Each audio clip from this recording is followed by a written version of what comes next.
So let me get this straight. Drake and the Game are allegedly back in the studio cooking up something that could take shots at Kendrick Lamar and Jay-Z, and the loudest confirmation isn't coming from a producer, a manager, a rollout teaser, or even one of their camps. It's coming from a security guard. That right there tells you this isn't just about music anymore. It's about attention and who still knows how to control it. And then you've got Wino out here saying, ain't nobody that raps scared of Drake anymore, right after the Kendrick battle cracked that invincible aura wide open. Meanwhile, on the Jay-Z side, you've got Ray Daniels doing the album is done victory lap, and Roc Nation swats it down with a cold fake news, like they're not even letting rumors breathe for a full news cycle. Here's the identity disruption part. People keep treating Drake like he's still the boogeyman of rap, like artists are scared of the pen.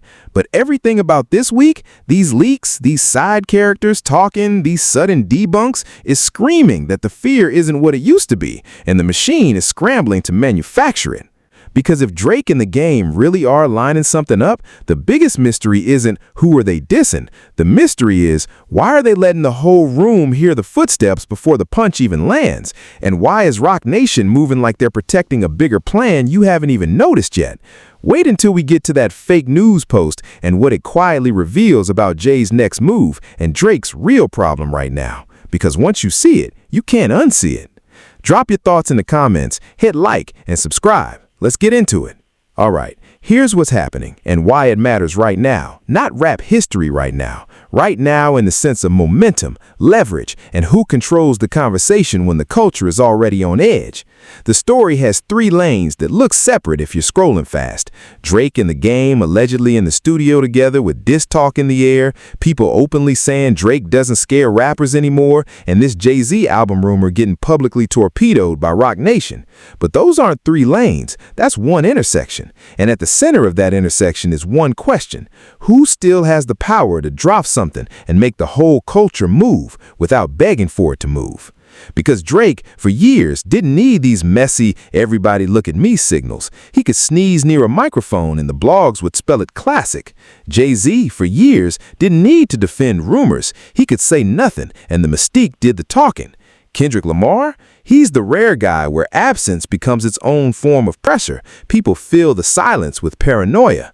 So when you see a situation where alleged studio sessions are getting broadcast like a movie trailer, and when you see a label like Roc Nation stepping on a rumor publicly, you're not watching random hip-hop mess. You're watching people fight over narrative control. And I'm telling you now, whoever wins narrative control over the next few weeks is going to drag the culture with them, whether the music is even out yet or not.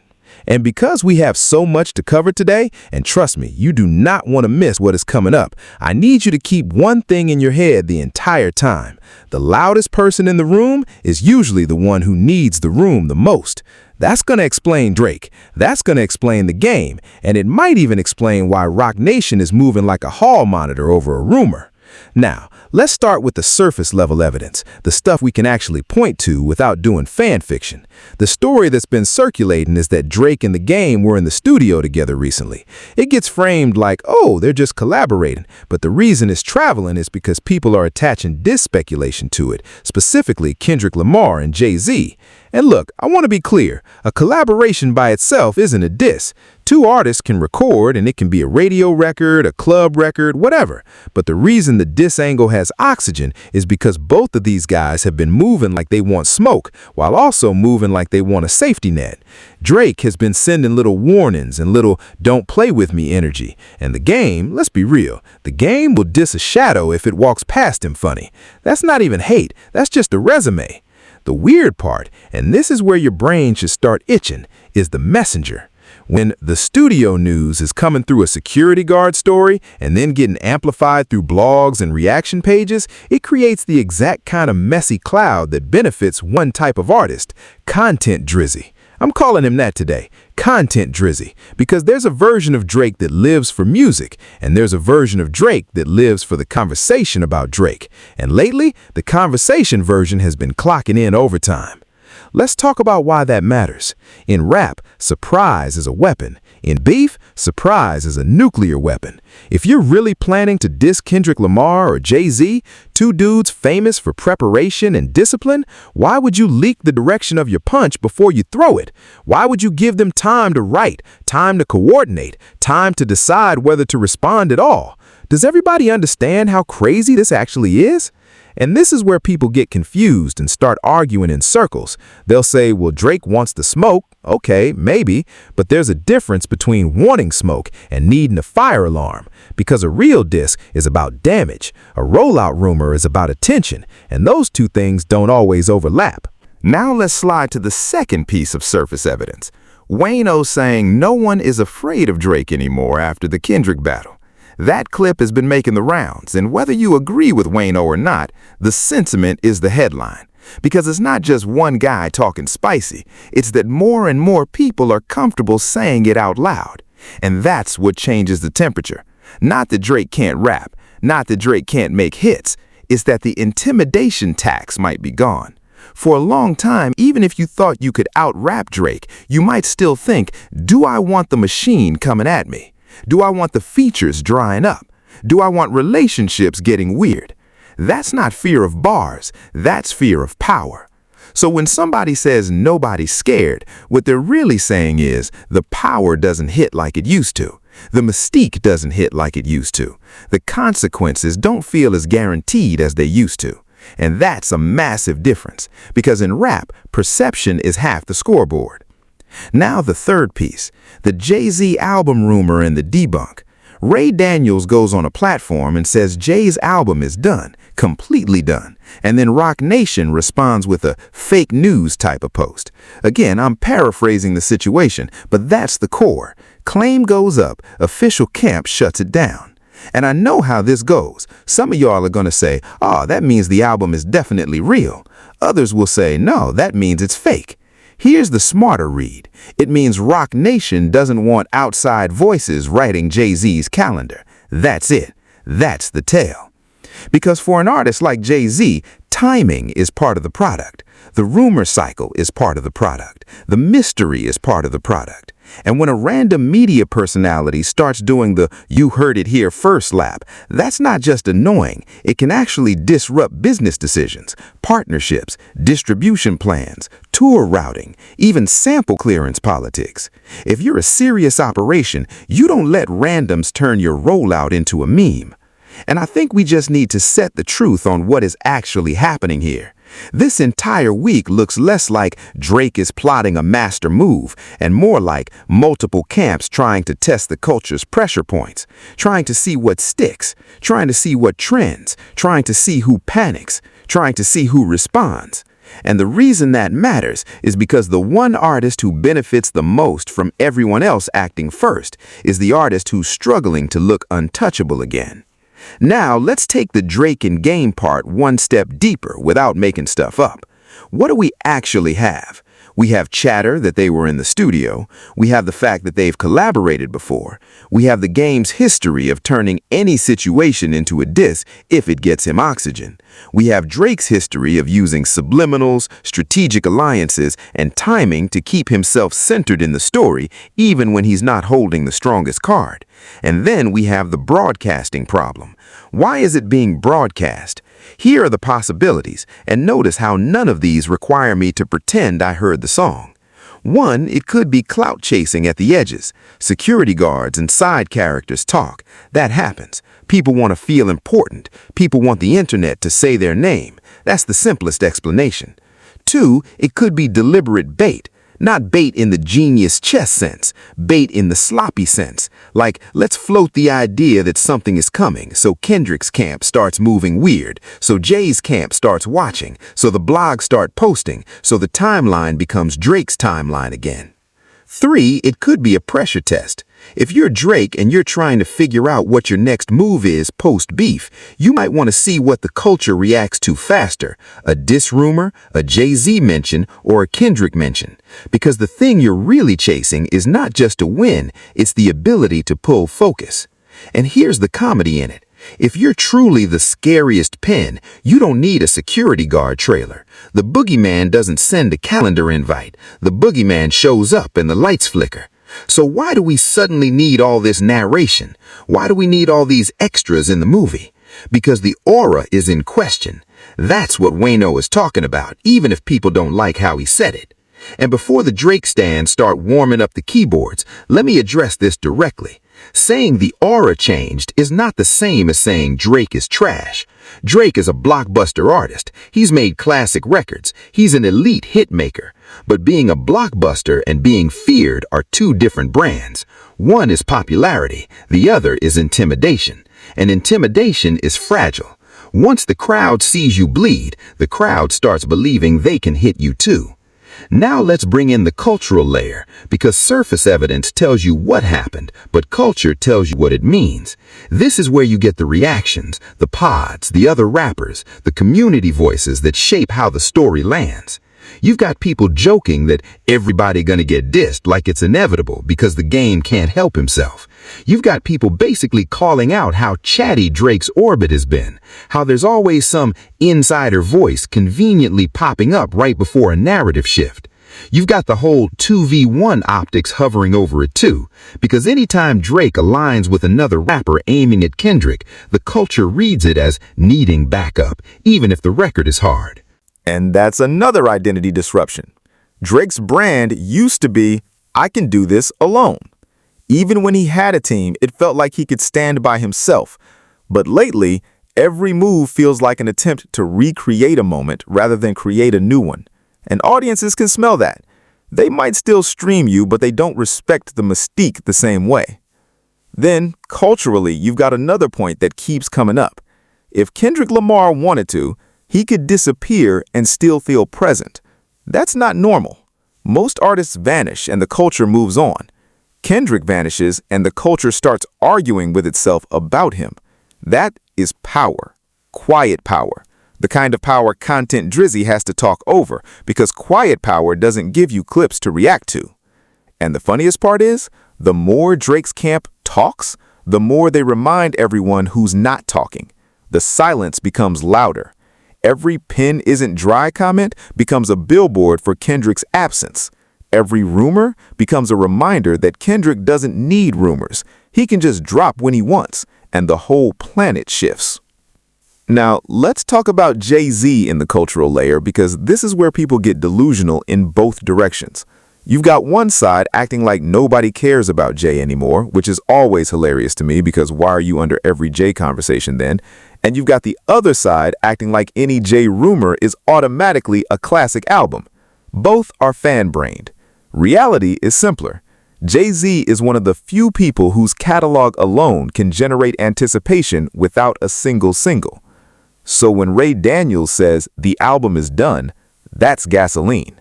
And when Rock Nation says fake news, that's not necessarily there's no album. That's you don't get to run our narrative. That's stop freelancing in our rollout space. That's we are not letting you farm engagement off Hov's name. And if you've been watching hip-hop media long enough, you know there's a whole economy built off being the first person to say something, whether it's verified or not. That's why debunks matter culturally. A debunk is a power move. It says, we're watching, we're present, we can step on this whenever we want. That alone makes people pay attention more. And oh, do I have more for you. The stands are really not going to like this one. Because the real cultural tale in all of this is that people are starting to separate Drake's success from Drake's fear factor. That's not hate. It's a recalibration. It's the culture doing what it always does, updating the mythology. For years, Drake's mythology was, if you go at him, you might get outstreamed, outmemed, outmarketed, and outlasted. But after the Kendrick situation, however you personally scored it, the broader public perception shifted toward Drake can be challenged. And once that thought enters the room changes permanently. That's why Wayno's clip travels. It's not because Wayno is the final judge of rap. It's because he's saying the quiet part out loud. The intimidation aura took damage, and now more people feel comfortable speaking like that. Now, let's set up the cliffhanger that a lot of people are missing, Because the next question isn't, will there be a diss? The real question is, if there is a diss, who benefits most from the response cycle? If Drake and Game drop something aimed at Kendrick and Jay, there are only a few likely outcomes. Kendrick could respond directly and set the internet on fire. Kendrick could respond indirectly with one bar and make the game spiral for 6 months. Kendrick could ignore it, and that might be the funniest possible outcome because it turns the diss into a wasted headline. Jay-Z could ignore it because Jay ignores most things until he doesn't. Jay could respond with a surgical line and then vanish again, or Jay could time something, music, a feature, an appearance, that makes the whole Drake moment feel small. And speaking of which, it seems like one of those disses actually landed, because the minute Jay album talk hit the air, Roc Nation moved fast. Faster than you'd expect if nobody cared. So why the urgency? Why the speed? Why the fake news stamp? Hold that. Because this is where we pivot into the part of the video that people avoid because it's less fun than arguing about bars, but it's the part that actually explains the behavior. Here comes the pattern interrupt. Everybody wants to talk about who's scared of who like this is just lyrical sparring, but the truth is, the biggest battle happening right now is business leverage and media infrastructure. The reason Drake's aura mattered wasn't just he can rap. It was that his position in the ecosystem made people calculate risk differently. When an artist is at peak cultural power, they don't just have fans. They have gate influence. They have playlist gravity. They have relationships. They have brand partners. They have a media perimeter that protects them. That's why people used to move careful around Drake, not because a diss would be impossible to beat, but because the aftermath could get weird. Now, if that perimeter has holes, if the culture has watched you take a reputational hit, if your every move is more accessible and more memeable, if your attempts to stay viral start looking engineered, then the fear becomes less about you and more about whether the system still works for you the same way. And that's why the streaming conversation matters here too. Streams are real, success is real, but the streaming era also blurred what impact means. You can have huge numbers and still not feel culturally untouchable. You can go #1 and still be the punchline of the week. Numbers don't automatically rebuild aura. Aura is narrative, timing, scarcity, and clean execution. Content Drizzy has been doing the opposite of scarcity. Streaming with randoms, popping up everywhere, reacting to everything, feeding the timeline constantly. It keeps him present, but it also makes him feel reachable. And in rap, being reachable is a weakness if your brand is dominance. Now connect that to the security guard studio leak thing. That's not just messy, that's a symptom. It's the kind of leak that happens when the focus is shifting from drop the best record to create the loudest pre-drop environment. And once you're chasing pre-drop environment, you're admitting the record itself might not be enough to move the room alone. Now connect it to the game. The game is talented, nobody serious denies that. But the game also lives in a permanent state of, please keep talking about me. He's like a walking notifications tab. So if Drake is aligning with the game in a moment where Drake's trying to reassert dominance, it makes sense strategically in one way. The game will happily throw gasoline.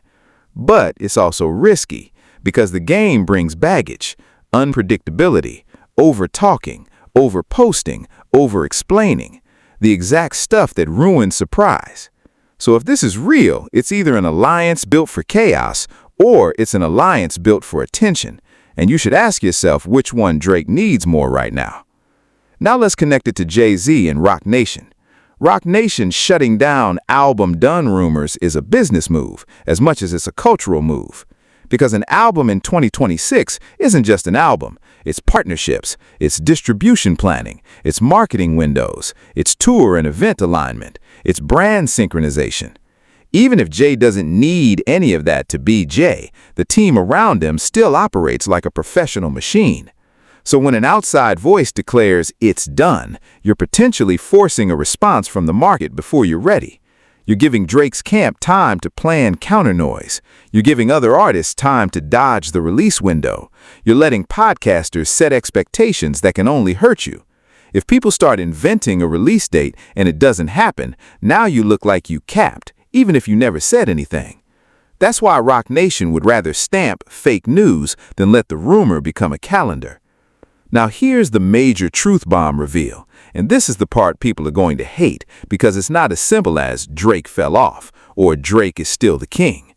The truth is, nobody being afraid of Drake anymore is exactly why you're seeing more public posturing, more leaks, more side character commentary, and more manufactured chaos.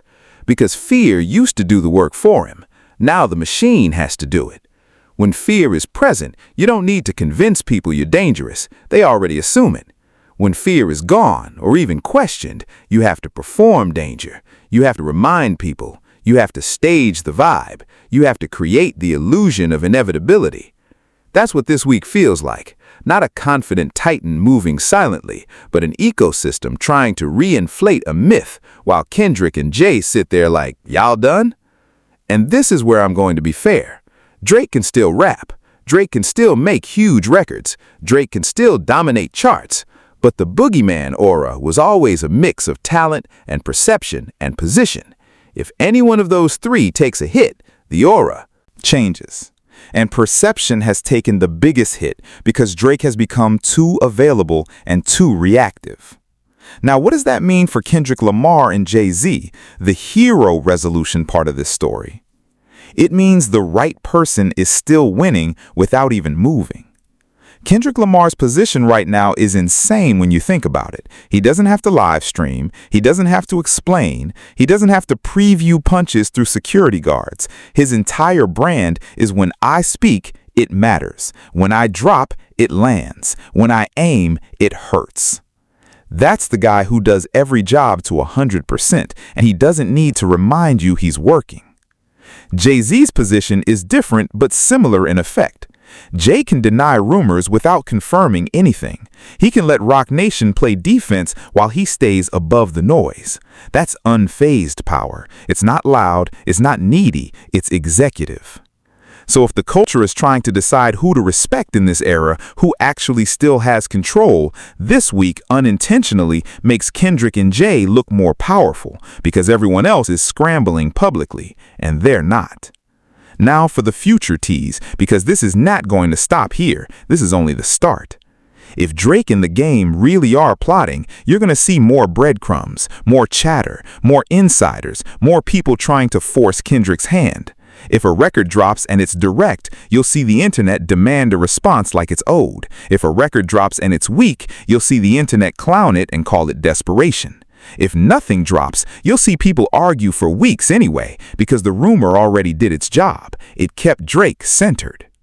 On the Jay-Z side, if there is an album in motion, you're going to see more controlled messaging, more rollout protection. And if there isn't an album ready, you're still going to see Roc Nation protect the brand from rumor emergence, because that's how real organizations move. And here's what I want you to watch for next, because this will tell you everything. Does Drake keep trying to bait Kendrick into a response cycle, or does he pivot into pure music and let the work speak? Does the game keep yapping and self-snitching the strategy, or does he actually move like a professional for once? And does Roc Nation go silent again, or do they keep swatting rumors like they're guarding a specific window? Because if Roc Nation is repeatedly stepping in, that means timing matters. And if timing matters, that means something is being positioned. And if something is being positioned, Drake's camp is going to try to step on it or ride it, because that's what Content Drizzy does best, attach himself to the largest conversation in the room. So I'm throwing it to y'all. Do you think Drake and the game are actually building a diss record, or is this just attention smoke? Do you agree with Wino that rappers aren't scared of Drake anymore? And if they ever were, was it fear of bars or fear of power? And with Jay-Z, do you think Roc Nation saying fake news means no album, or does it mean stop speaking for us? If you want another video after this, I'll tell you the one to watch next, the breakdown of why rap beef in the streaming era isn't judged by bars first, it's judged by infrastructure first, and bars second. Because once you see that framework, the last few years of hip-hop suddenly make a lot more sense.